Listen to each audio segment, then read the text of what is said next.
Bonjour à tous, je suis ravi de vous retrouver pour ce troisième épisode consacré aux héros méchants et plus particulièrement à cette figure du cinéma et de la littérature des comics qu'est le Joker.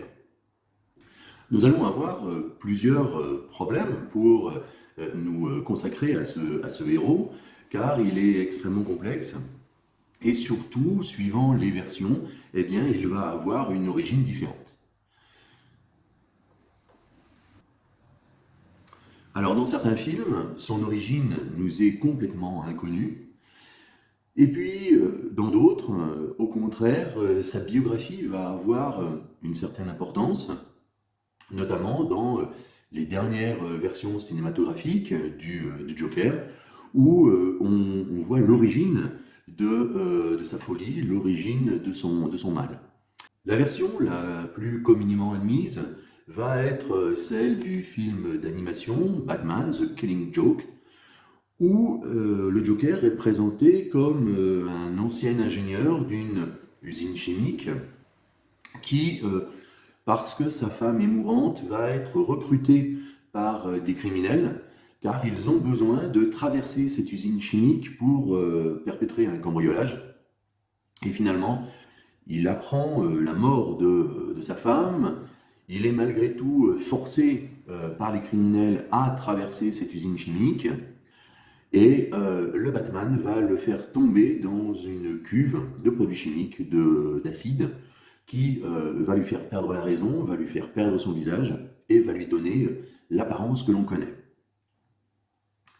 Cette version est la plus communément admise. Elle n'est pas générale. On l'a vu notamment dans les versions avec Jack Nicholson, où eh bien, il est déjà un criminel, déjà un chef de gang. Et puis dans la dernière version avec Joaquin Phoenix, où on voit que finalement sa maladie mentale est à l'origine de sa dérive criminelle. Quoi qu'il en soit, on va essayer de regarder ce personnage avec ses multiples facettes et on va essayer d'organiser notre travail en trois parties. D'abord, on va travailler sur son apparence, le Joker, quelle est l'origine de ce Joker et en particulier de cette figure du clown. Dans une seconde partie, on va se consacrer à sa dimension anarchique, à sa dimension chaotique, en tant que héros créateur de chaos, recherchant un état de désordre, plus que finalement dans une recherche du mal. Et puis dans une troisième partie, on essaiera de se consacrer à une dimension plus psychologique, avec l'origine possible de ces maladies mentales. Ces maladies mentales au pluriel, puisque clairement notre analyse sera très probablement différente en fonction des versions et en fonction des films. Il n'y a qu'à donner une légère pichenette. Alors, d'où vient le Joker? Son apparence et son nom vient de la carte à jouer, le Joker, qui est une carte tout à fait particulière au niveau des jeux. Son origine vient du jeu Jukar, en allemand, qui en France donnera plus ou moins le jeu de l'écarté au niveau des cartes.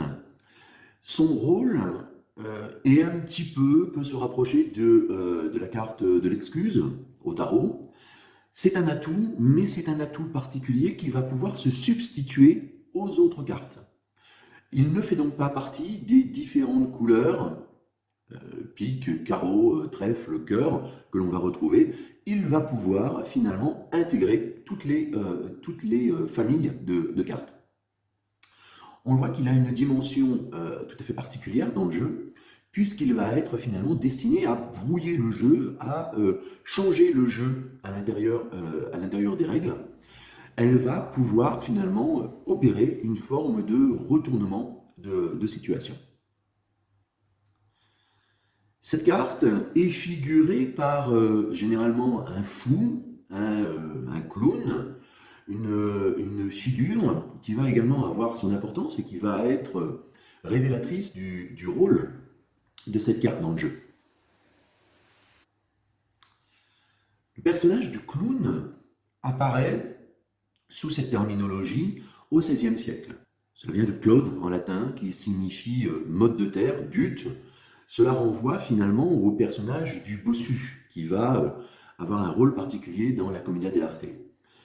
Mais c'est aussi un fou, notamment le fou de cour, qui, par sa folie, va avoir le droit de brouiller les règles, de pouvoir caricaturer les choses, et qui va aussi être quelque chose qui va servir de passerelle entre les différentes classes sociales. Le fou a, dans les cours moyenâgeuses, un véritable rôle politique. Mais l'origine est beaucoup plus ancienne. On va retrouver ce personnage de brouilleur de règles, d'aplanissement des règles sociales, notamment dans la Grèce antique. C'est le personnage de Silène, par exemple, qui va être un compagnon de Dionysos et qui, au cours de ses fêtes, eh bien, va aplanir les règles sociales, les normes sociales par l'usage de l'ivresse, l'usage de cette folie que va apporter le vin aux hommes.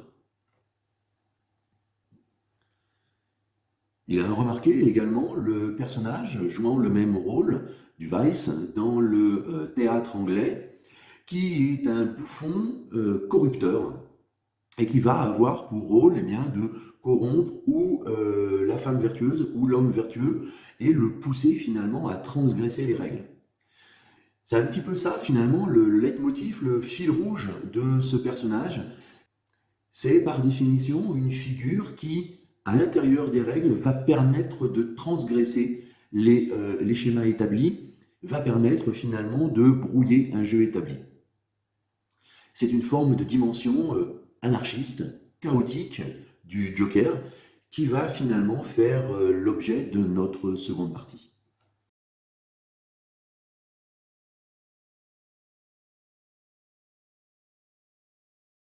Introduce a little anarchy. Upset the established order, and everything becomes chaos. I'm an agent of chaos. Alors, il est difficile d'évoquer le personnage du Joker et de son apparence physique sans parler de son sourire, extrêmement mystérieux. Certaines versions vont avoir une explication de ce sourire. C'est notamment les versions avec Jack Nicholson, où ce sourire vient directement de son accident dans la cuve d'acide. Mais c'est quelque chose qui va être beaucoup plus mystérieux dans d'autres versions. Et le Joker va jouer de ce mystère, va donner plusieurs versions, va s'amuser finalement avec ses cicatrices, avec cette apparence. Sais-tu à qui je dois ces cicatrices, au fait? Non, mais je sais à qui tu devras celle-là. Dans les comics, il est également affublé de ce sourire plus ou moins grotesque, très paradoxal avec sa figure de personnage, puisque finalement on a un héros extrêmement méchant et qui est toujours affublé d'un sourire et d'un rire presque névrotique. Le plus généralement, on va trouver l'origine du sourire du Joker dans la littérature avec L'homme qui rit de Victor Hugo, qui raconte l'histoire d'un enfant, d'un fils d'aristocrate qui va être kidnappé et qui va être défiguré par ses ravisseurs avec deux grandes cicatrices sur les joues et qui va lui donner finalement cette apparence de sourire angoissant, marqué dans sa chair. Ce personnage de l'homme qui rit, au contraire du Joker, est un personnage extrêmement positif, extrêmement porteur de valeurs, mais il va malgré tout avoir ce rôle de brouilleur de catégorie sociale, puisque son statut d'aristocrate va faire qu'il va être porteur des valeurs du peuple, des valeurs qu'il a côtoyées durant son enfance, au sein du Parlement et au sein de la Chambre des Lords. On est encore une fois dans un personnage qui va créer le chaos, qui va brouiller les cartes, en quelque sorte. Et c'est vraiment ça la caractéristique du Joker. C'est un criminel qui va chercher son enrichissement, mais qui va bien au-delà de ça être un facteur de transgression sociale. C'est ce qui est évoqué dans l'excellent ouvrage de William Blanc, Super-héros, une histoire politique, où ces deux personnages, du Batman et du Joker, vont s'opposer beaucoup plus sur le terrain sociopolitique que finalement sur le terrain criminel. Le Batman va représenter un ordre social, le Joker, au contraire, va représenter le chaos, va représenter l'anarchie.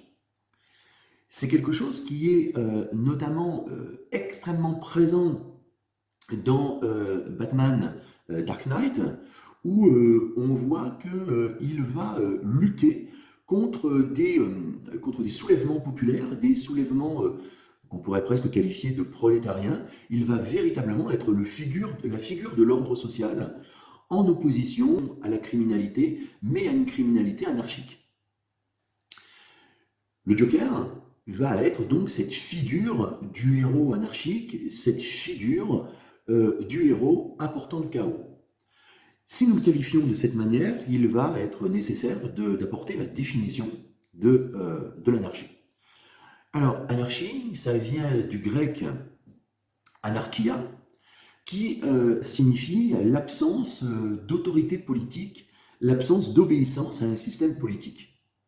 Alors, pour préciser cette définition de l'anarchie, il est peut-être important de reprendre les définitions mêmes des anarchistes, et notamment celle de Handel, qui va nous préciser ce courant politique et qui va peut-être éviter un certain nombre de confusions. On ne dira jamais assez, l'anarchie, c'est l'ordre sans le gouvernement, c'est la paix sans la violence, c'est le contraire précisément de tout ce qu'on lui reproche, soit par ignorance, soit par mauvaise foi. On voit ici que nous sommes très loin de la figure du Joker et qu'à une figure d'anarchique, il est peut-être plus pertinent de lui substituer une figure liée à l'anomie. L'anomie, comme nous le dit Durkheim, c'est un mal, c'est avant tout parce que la société en souffre, ne pouvant se passer pour vivre de cohésion et de régularité.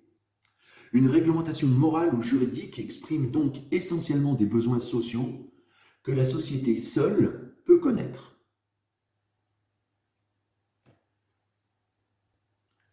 Le Joker est donc beaucoup plus une figure du chaos qu'une figure de l'anarchie. Le chaos étant une donnée mathématique que nous décrit pour la première fois Poincaré.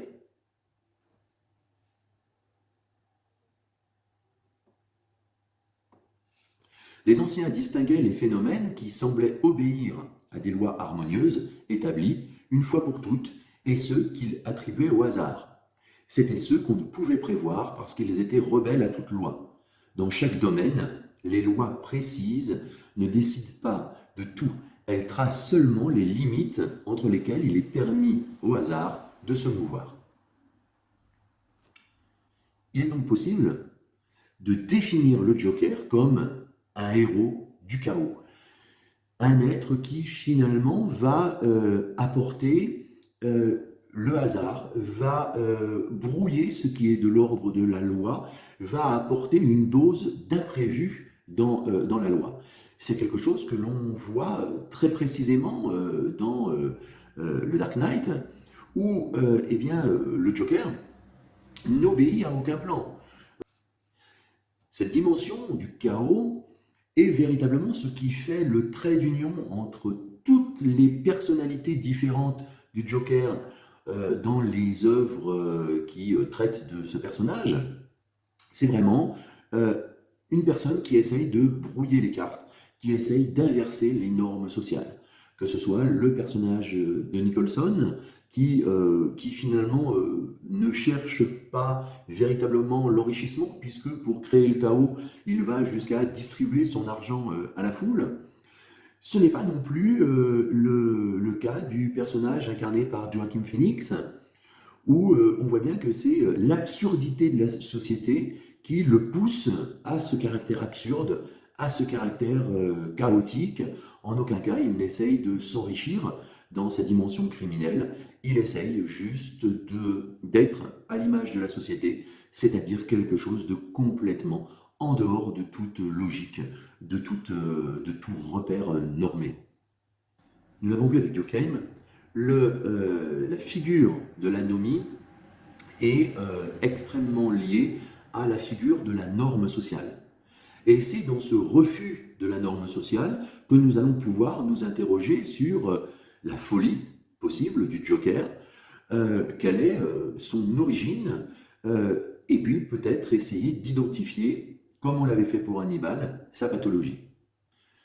Dans le film de 1989, le Joker, incarné par Nicholson, est clairement psychopathe.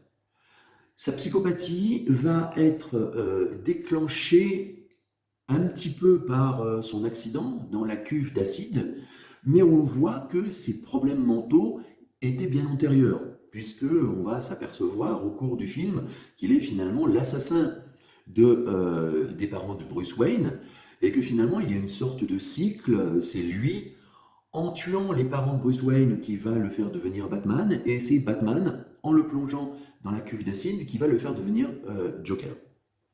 Alors pour être bien clair, lorsque l'on évoque la psychopathie, nous évoquons une forme de schizophrénie identifiée dans le tableau de classification psychiatrique avec la référence F6030.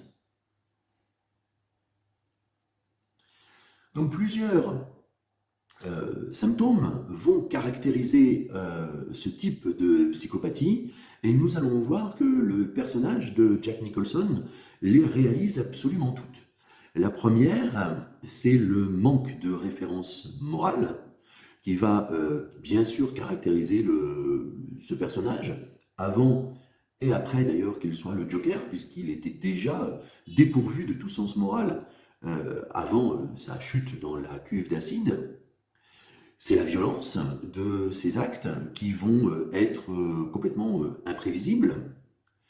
Autre caractéristique, c'est l'absence complète de remords. Il est complètement insensible à toute pensée morale.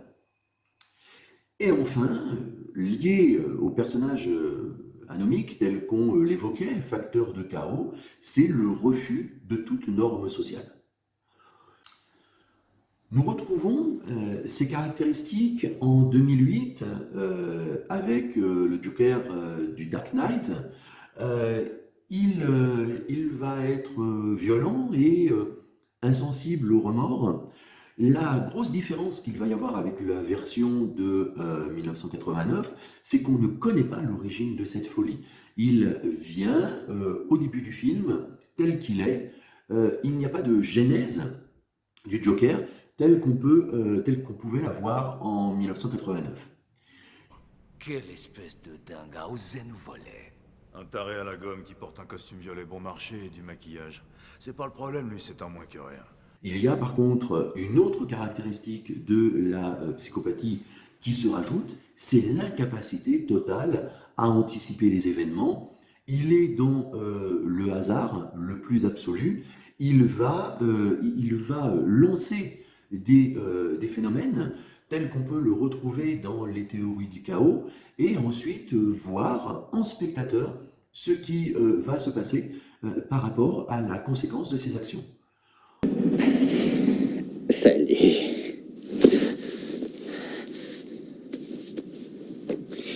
Écoute, je ne voudrais surtout pas qu'on reste en mauvais termes tous les deux, Harvey. Quand toi et Rachel étaient retenus prisonniers, je croupissais chez Gordon dans une cage. Je n'ai pas actionné le détonateur. C'était ton plan. Tes hommes. Tu me crois du genre à avoir un plan, moi? Tu sais ce que je suis? Un chien qui court après les voitures. Aucune idée de ce que je ferais si j'en attrapais une. Tu vois, j'agis sans penser. La pègre a son plan. Les flics ont leur plan. Gordon a son plan, lui aussi. Tu comprends? Ce sont des comploteurs. Des comploteurs qui cherchent à contrôler leur petit monde. Je ne suis pas un comploteur. Je veux juste leur montrer combien il est pitoyable, en fin de compte, de vouloir contrôler les choses. Alors on voit que la dimension psychiatrique est extrêmement claire, elle ne souffre pas de beaucoup d'ambiguïté dans la version de 89 ou dans la version de 2008. Cela est beaucoup plus complexe dans le film Le Joker de 2019, où là on a un personnage atteint d'un trouble psychologique, et ce trouble psychologique va se transformer en violence alors qu'il existe déjà. Et là, notre principale question va être de savoir s'il s'agit d'un trouble psychiatrique ou s'il s'agit d'un problème physiologique lié en particulier à une atteinte neuronale. Alors, un des symptômes les plus clairs dans cette version de 2019, c'est le rire incontrôlé du personnage du Joker, qui va intervenir au moment d'une situation de stress, au moment d'une situation auquel il va perdre le contrôle. Alors le rire pathologique va pouvoir avoir plusieurs origines physiologiques. Les plus courantes sont déclenchées par exemple par des scléroses en plaques. Ça peut également être déclenché par des attaques cérébrales ou des ruptures d'anévrisme.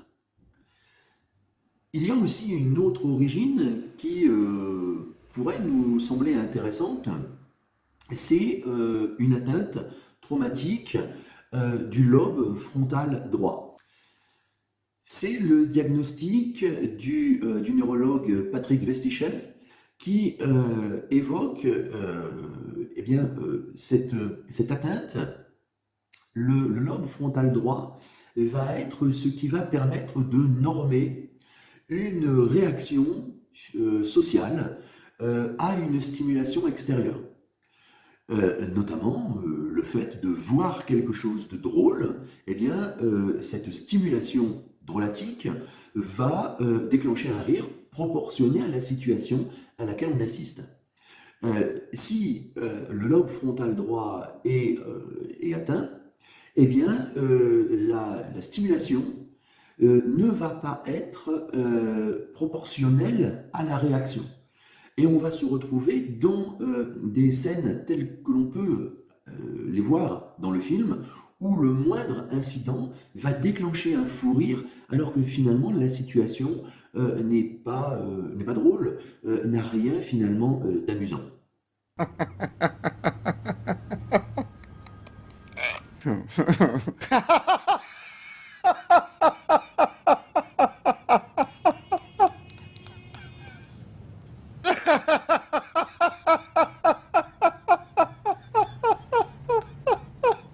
Et ce qui pourrait être intéressant, c'est de se demander quelles sont les atteintes possibles du lobe frontal droit. La plupart du temps, ces atteintes vont être liées à des traumatismes.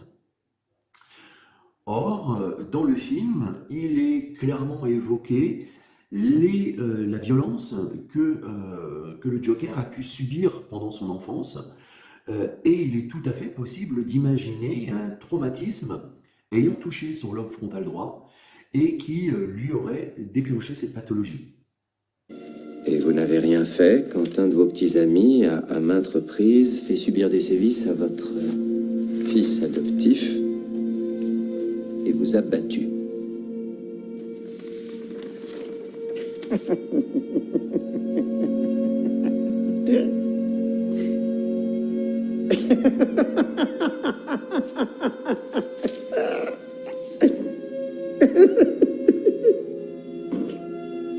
Penny, on a retrouvé votre fils attaché au radiateur, dans votre appartement crasseux, sous-alimenté, le corps entièrement couvert de bleu et présentant un grave traumatisme crânien.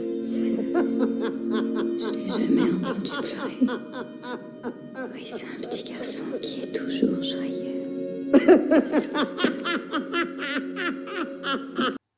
Cette est intéressante puisque finalement, son rapport à sa mère, qui va le désocialiser complètement, qui va lui donner un certain nombre de mensonges, notamment dans le fait de lui affirmer qu'il est le frère de Bruce Wayne, eh bien, va déclencher sa sociopathie et va déclencher cette réaction de violence. C'est donc une piste que l'on peut suivre et qui peut être intéressante pour comprendre finalement cet état psychologique de ce personnage complètement fascinant qu'est le Joker.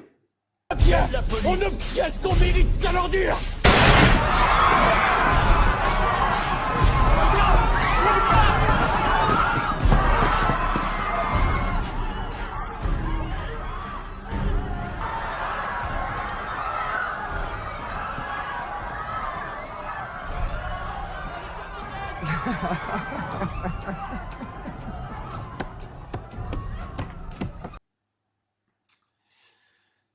Il me reste à vous remercier. J'espère que cette série de vidéos vous a plu, consacrée aux méchants. Nous nous retrouverons prochainement pour un autre thème de réflexion qui sera consacré à la figure des sorcières.